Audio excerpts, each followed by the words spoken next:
I'd finished Birdie, and Elliot Kastner, veteran producer, as he calls himself, at Pinewood Studios, he in the commissary, he just dropped the novel on my desk and on my table, and I remembered it from before. So I reread it, and then I thought, well, actually, I would like to have a go at writing a screenplay, taking Falling Angel, as the book was called, as the basis of the screenplay. As anyone who's actually read the book and seen the film, they are very different.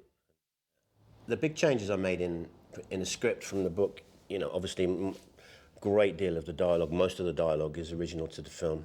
Different characterizations, different characters I introduced, but mostly the book is set all in New York. I had shown my screenplay to William Hortzberg, the novelist, and he acknowledged that I had really drastically changed his piece, but he had thought, at one point that he might actually set half of it in New Orleans, so I didn't feel that I was completely betraying his original work. But the Harlem thing fascinated me because I did a lot of research, and also I suppose because I'm not an American and certainly not a New York filmmaker, I was kind of ingenuous about going into Harlem. Everyone said it would be too difficult to film there, and the more I went on my scouts and researches, and particularly as I put it into the story, I quite liked the Harlem of that period. The book was set in '59. I actually pulled it back a bit to '55. The logic being that '59 was on the cusp of the '60s and considerable change. '55 still belonged to the '40s. And because of the Second World War, which has put everything on, on a pause button really with regard to development, if I could get it into the '40s, I would almost get it back into the '30s. And it was to try and give it a more period film, really. I was deliberately trying not to do a hip, Doris Day 50s thing. I didn't want that look. I wanted it to be monotone. I wanted it to be grittier. I suppose I wanted to make a noir film. I was shooting it in color, but actually, from a photographic point of view, Michael Serrison, the cinematographer, and Brian Morris, the production designer, and myself, we came to the decision that we wanted to make a black and white film in color. It wasn't winter, so I had to recreate winter with snow. And then suddenly we were in New Orleans, and you suddenly had a totally different kind of light to cope with. It's interesting because when he arrives in New Orleans, he gets off the train, which we shot in New Jersey. And so we had to make New Jersey light look like New Orleans light. So that was always very tricky. The most difficult and most beautiful light to have is going from day into evening, so-called magic hour. Magic hour, in my experience, usually is a lot shorter. So I think I should call it magic half hour, actually. So you kind of try and construct your day so that kind of light can be used for as long as possible. Sometimes I used magic hour, but each evening doing the same scenes and coming back to do that scene, so you can capture that light. I was in New York and I met with Mickey at his hotel, and we had a cup of coffee, I remember, and then he said, let's go for a walk. And we were just walking around the block, really, to get some air and to discuss the script. And whilst talking, he would ask me questions. He saw one kind of film. I tried to explain to him that it was a different kind of film. Suddenly we realized we'd been walking for, a good few hours, and suddenly it was dark.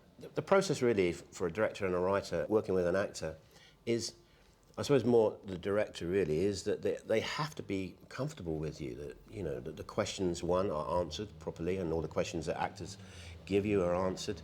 And will they be comfortable, spending 3 months of their life every single day in your hands, so to speak. And so it was feeling us out, both of us, really. That's really what we were doing. And anyway, suddenly we were walking around New York and it was dark. And he said to me, forget all those other guys. He said, I'll do the movie. And if someone wants to do your film that much, then you have to warm towards them. I originally wanted De Niro to play that part. De Niro then said, I didn't want to play that part. Perhaps I might play the other part of the devil. And then I'd asked Jack Nicholson, who was interested in playing the devil part, which I thought was quite good. So Jack and I met on that. Then De Niro said, you know, because I kept meeting with Robert De Niro, and he never really would say yes. He would just say, well, let me think about it more. We would go through every dot and comma of the script. And we met so many times. And then finally, he phoned me and he said, Alan, I am of a mind to do the film. Even so, he couldn't bring himself to say yes. But I always thought it was a great phrase, I'm of a mind to do it.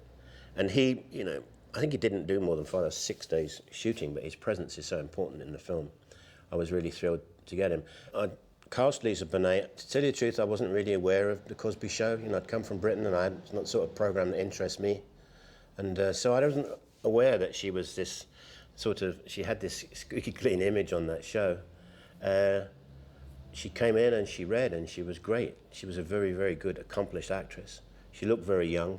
I think she was 19 when she worked on the film. I was kind of nervous that she would be doing quite difficult love scenes with Mickey Rourke, and went to great pains to make sure that she was going to be comfortable. Tell you the truth, she was infinitely more comfortable than the rest of us when we came to do those scenes.